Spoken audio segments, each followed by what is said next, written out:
My sister dressed every bridesmaid in elegant lavender, but gave me a huge bright orange dress and claimed it was the only one left. At the reception, the groom's grandmother took my hand, exposed the lie, and my sister ran out. The safety pin gave out at the exact wrong moment. 200 people were staring at an empty head table. The bride had just grabbed her gown in both fists and sprinted through a pair of oak doors that slammed behind her like a gunshot. The room was so quiet I could hear the ice shifting in someone's water glass 3 tables over. And me? I was standing in the wreckage of the most humiliating day of my life, tangled in 8 yards of clearance rack polyester, the color of a highway construction barrel, watching the fabric pool around my ankles like a bad metaphor that refused to stay pinned. I didn't fix it. I just walked out wearing it anyway. And when my phone buzzed with a number I didn't recognize, I almost didn't answer.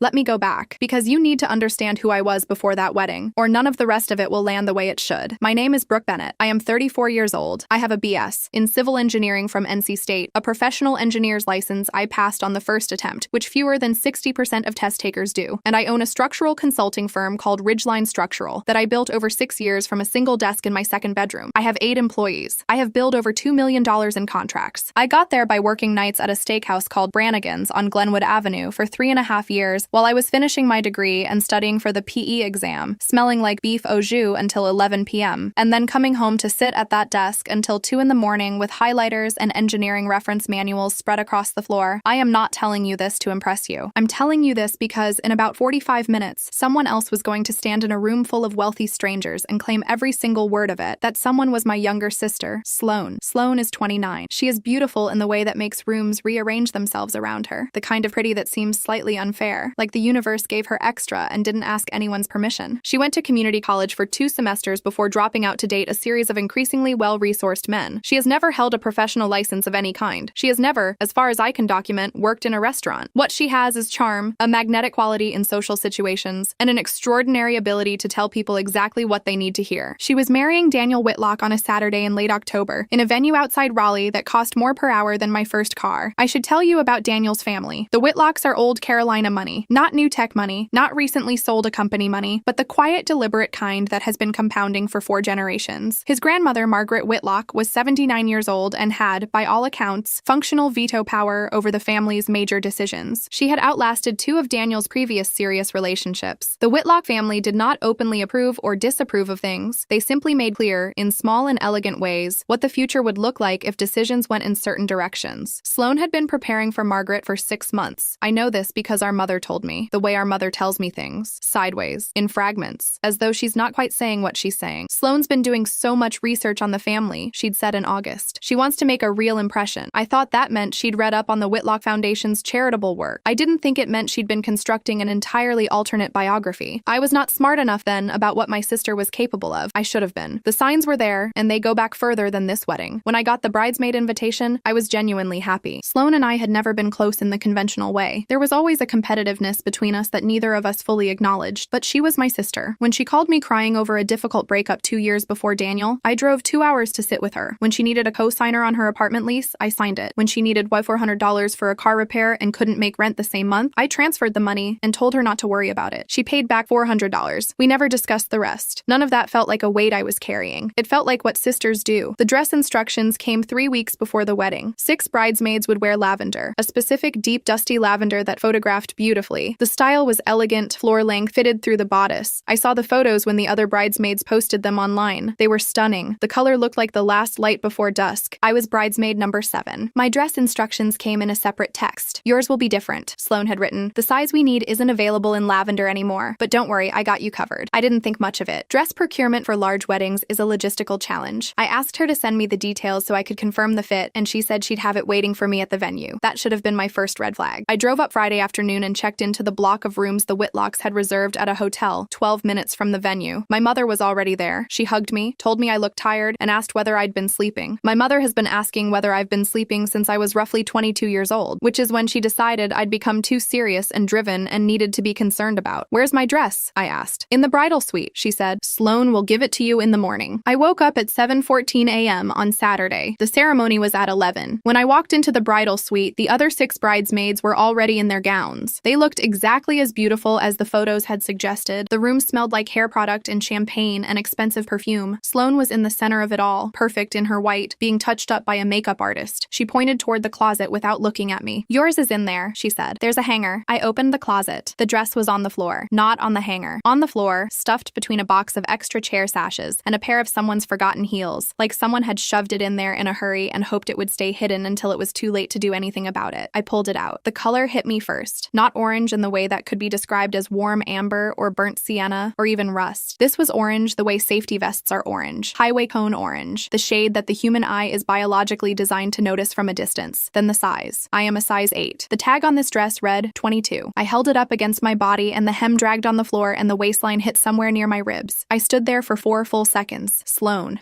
This is 3 sizes too big and I looked at the tag. This is a clearance tag. It's marked down to $41. It was the only one left, she said. She had not looked up from her phone since I walked in. We ran out of time, you understand. The 6 lavender bridesmaids had gone very still. I understood then, something that I didn't have the language for yet. I understood that this was not an accident, but I was the sister who always showed up, and I told myself it was just a dress, that it didn't matter, that what mattered was being there. I found safety pins in the makeup kit. I folded the fabric at the waist and pinned it. I did what I could with the neckline. I looked, when I was done, approximately like an orange tent that had been taken in by someone who had never owned a tent. The photographer, a young guy named Chad something, with a Canon R5 and the energy of someone who gets paid by the hour, took one look at me during the pre-ceremony portraits, pulled my mother aside, and said something I was not meant to hear, but did. He was willing, he said, to keep me positioned toward the back or behind the garden hedgerow for the formal shots. My mother agreed without hesitation. I stood behind a hedge for 40 minutes while my sister had her photographs taken. I stayed. I have replayed this decision many times since. I stayed because leaving felt like giving up something I couldn't get back. I stayed because I kept thinking, maybe I'm wrong about what this is. Maybe I'm too inside my own feelings to see it clearly. Maybe she didn't plan this. I was wrong to stay, but I also don't fully regret it, because if I had left, I would never have learned what I learned. The ceremony was at 11, and it was, I'll admit, genuinely beautiful. Daniel was visibly moved. He cried twice. He is, from everything I've observed, a decent man who had no idea what was being built around him. The reception moved to the main hall at 1. Tables dressed in ivory linen, centerpieces of white peonies and eucalyptus, candles in amber glass. The kind of event where everything costs exactly as much as it looks like it does, and then a bit more. I was at table 14, which was near the back, near the exit to the terrace, away from the family tables. I was seated between a cousin of Daniel's who spent most of the cocktail hour on his phone, and a woman named Renee who introduced herself as an old friend of my mother's. Renee, I would later understand, was part of this. I ate my salad. I drank my water. I watched my sister work the room the way she always had, graceful and warm, moving from cluster to cluster, touching arms and laughing at exactly the right moments. It was when I stepped out onto the terrace for air that I heard her. She was standing near the French doors with Daniel's great aunt, a woman I'd been introduced to briefly as Patricia. They were close enough that I could hear them through the glass panes. I put myself through community college, Sloan was saying, and then NC State. Nights at a steakhouse for years. Built my engineering firm from nothing. She swirled her champagne with the particular casualness of someone who has rehearsed the gesture. It wasn't glamorous, but it taught me a lot about what I was made of. I felt it in my sternum before I understood it in my brain. The way you hear a song you haven't thought about in years, and know every word instantly. My brain recognized the story before my conscious mind caught up. My college, my steakhouse, my firm. My fork dropped onto the terrace stone. I crossed the terrace. I was not planning what I said next. It came from somewhere involuntary. I heard you. Sloan turned. Her expression didn't change. It was perfectly, eerily still. You're imagining things again, she said. That's my degree, I said. I kept my voice low. My license, my firm, my years at Brannigan's. You know that. You're standing at my wedding, she said, and her voice went up just slightly, just enough for the guests within earshot to begin to pay attention, dressed like an unstable crossing guard. And now you're making accusations? She leaned in, close enough that I could smell her perfume. Her voice dropped to a thread. This is why nobody takes you seriously, Brooke. Then she smiled at Patricia, touched her arm, and floated away as though I were a mild inconvenience she'd already forgotten. I stood on the terrace for a moment. My hands were shaking. Not dramatically, not the kind of shaking you see in movies, just a fine, persistent tremor in my fingers that I couldn't make stop. My mother appeared at the coat check. Come with me, she said quietly, and steered me to a quieter corner near the hall entrance. She told them she's a structural engineer, Mom. She told them what they needed to hear. My mother's voice was flat and precise. These families, Brooke, they need a certain kind of story. A self-made story. You know how they are. She claimed my career. She told them enough about you, my mother continued, as though I hadn't spoken, so that they'd understand any distance between the two of you. Something in the way she said it stopped me. What did she tell them about me? My mother looked away, just for a moment, and in that moment I understood that she had been told to look away, or had practiced looking away, or that looking away was something she'd learned to do when she was holding information she didn't want to hand over. That you've struggled, she said, that you have some issues. She walked back toward the reception hall. I watched her go. I went back to table 14. I sat down. The cousin was still on his phone. Renee had shifted her chair slightly toward the next table and was deep in conversation with someone else. That's when I noticed noticed the phone. It was on my chair. I nearly sat on it. It wasn't mine. It was my mother's Samsung. I recognized the pale blue case with the small chip on the bottom corner that she'd had for 18 months and refused to replace. She must have set it down when she steered me toward the corner and forgotten it when she walked away. I picked it up. I meant to bring it to her. The screen lit as I lifted it. A group chat notification. The group was called WD Planning. Wedding Day Planning, I assumed. The notification was a message from someone called Diane, who I knew was my mother's sister, my Aunt Diane, who had flown in from Charlotte for the weekend. The message was, "She hasn't said anything else to anyone, has she?" I should have put it down. I know I should have. My mother's passcode was my childhood zip code, 27603, because she had used it as a passcode for everything since 2011 and had never changed it, despite me telling her 3 times that this was a security issue. She'd said it was fine because she had nothing worth stealing. She was wrong about that in more ways than one. I opened the phone. I found the group chat. I scrolled up. 3 days before the wedding. Renee. What about that orange clearance dress? Huge and awful. Diane. Perfect. She'll look like she doesn't belong. Because she doesn't. Sloan. Make sure the photographer keeps her back. If Daniel's family talks to her, they'll wonder why she seems unstable. Diane. Already paid him. I read it twice. I scrolled further. The chat went back 6 weeks. The screenshots were extensive. Sloan had sent photos of my LinkedIn profile, my engineering license number, the Ridgeline Structural website, to the group. She had sent the description of my firm with edits. First person, smoothed out, made to sound like hers. She had workshopped exactly how to deliver the story. My mother and Aunt Diane had made suggestions about phrasing. And then, deeper in the thread, something else. Sloan. Told them I nursed Gran through hospice. They loved it. Margaret nearly cried. Perfect leverage. My grandmother, Eleanor Bennett. She had declined over 3 years. Slow, then faster, then a terrible final month. I had moved into her house in the summer before her last winter. I had bathed her, changed her, sat up with her at 3 in the morning when the pain was bad and she wanted someone to read to her. I read her gardening magazines and old paperbacks and, toward the end, just talked to her about nothing. About the neighborhood, about what the weather was doing, about what I'd had for dinner. Because the sound of a voice mattered more than the content. She died in February of the year I turned 31, in her own bed, with my hand in hers. Sloan had visited twice in those 3 years. Both visits were under 4 hours. My hands went still. I'm not sure for how long. The music and the conversation and the clink of glasses seemed very far away. I placed the phone face down on the table. I folded my hands in my lap. I looked at the table linen for a moment and thought about what I was going to do. The toast was starting. Sloan's maid of honor, Tara, was standing with a microphone. She spoke warmly about resilience and self-reliance, about a woman who had worked nights in a restaurant to put herself through engineering school, about the tender way she had cared for her grandmother in those final years. Daniel was wiping his eyes. I lifted my water glass and said nothing. Then a voice came from behind me. "You're the one who actually graduated from state, aren't you?" It wasn't a question. I turned. Margaret Whitlock was seated on a velvet bench against the wall, partially in shadow, about 8 feet from table 14. She was silver-haired, immaculately dressed in a deep charcoal suit, and she was watching me with the particular stillness of someone who has been in that spot for a while and has seen things. She was 79 years old, and she looked like someone who had been watching people lie to her for 60 of those years, and had gotten very good at knowing when it was happening. "Yes," I said. "Structural engineering." "Yes." She nodded slowly. "I made 3 calls before this weekend," she said. Her voice was quiet and completely composed. "The hospice director at Rex Healthcare, where your grandmother was registered, the registrar's office at NC State, and a woman named Dorothy Crane, who has lived next door to your mother for 41 years. I looked at her. "Dorothy told me quite a lot," Margaret said. "She's a sharp woman. She knew your grandmother well." The toast was still happening. Tara was describing the early days of Sloan's career. The late nights, the studying, the first client. "Dorothy Crane mentioned you by name," Margaret said, specifically, without prompting. I didn't say anything. I wasn't sure what there was to say. The registrar confirmed a Brooke Bennett, BS Civil Engineering, graduated with honors 2014. No record of a Sloan Bennett. She paused. "I also called your mother's neighbor about your grandmother. She said you were the one who was there. She said she used to see your car in the driveway every single weekend." Applause from the room as the toast concluded. Tara sat down. The room settled. Daniel was still emotional. Margaret stood up. She was not particularly tall, but the room felt her standing, the way rooms feel that particular kind of authority. Conversations dimmed. Heads turned. She walked, not toward the head table, not toward the bar, not toward anyone you would have expected. Straight across the reception hall floor, between the tables, to table 14. She sat down beside me, took my hand. Her hand was dry and cool and absolutely steady. She turned to face the room. The room was fully quiet now. 200 people watching. "I'd like to introduce someone," she said. Her voice carried without effort. "This is Brooke Bennett. She is a licensed structural engineer. She built her own firm over 6 years while waiting tables at night, and she spent 3 years of her life caring for her dying grandmother. Not visiting, caring for. There's a difference, and anyone who has done it knows the difference." She looked at the head table. "Daniel," she said, "your bride has told us a beautiful story this weekend. Unfortunately, the story is not hers." The silence was total. Sloan's voice broke first. It came out too high and too fast. "She's wrong. They're against me. Brooke's been jealous her whole—" "I also became aware," Margaret continued in exactly the same tone she had used for everything else, of approximately $67,000 in defaulted personal debt, 3 credit cards, and a signature loan. The accounts are in collections as of this past spring. I watched Daniel's face change. You dressed her like that, he said. He wasn't looking at Sloan. He was looking at the orange fabric pooled around my ankles, at the safety pins, at the $41 clearance tag still visible at the neckline, because I'd never thought to remove it. So no one would take her seriously if she said anything. Sloan opened her mouth. She looked at Daniel. She looked at the lavender bridesmaids, who had gone completely still, none of them meeting her eyes. She looked at the flowers, at the ivory linen, at the peonies. Then she grabbed the front of her gown in both fists, the way you grab something you need to run in, and she ran. The oak doors at the far end of the hall slammed behind her. 200 people stared at the empty chair where the bride had been sitting 3 seconds ago. Then the safety pin gave out. I stood up. The orange polyester slid off the makeshift fold I'd created at my waist and pooled around my ankles like a collapsed parachute. I was half inside it, one foot tangled in the hem. I didn't reach down to fix it. I stepped out of the gathered fabric, left it on the floor behind me like something I'd finally put down, and walked toward the exit. Margaret was still holding my hand. She released it when I stood. She gave it one small squeeze first. Outside, the October air was cold and clear and smelled like cut grass and wood smoke. I walked to the edge of the parking lot and stood there with my arms folded and my breath coming in visible clouds. My phone buzzed. A number I didn't recognize. 919 area code. Raleigh. I answered it. Brooke. Daniel's voice. Quiet. Is there somewhere you can be for the next few days? Somewhere you'd be comfortable? I have my own apartment, I said. A pause. I'm sorry, he said.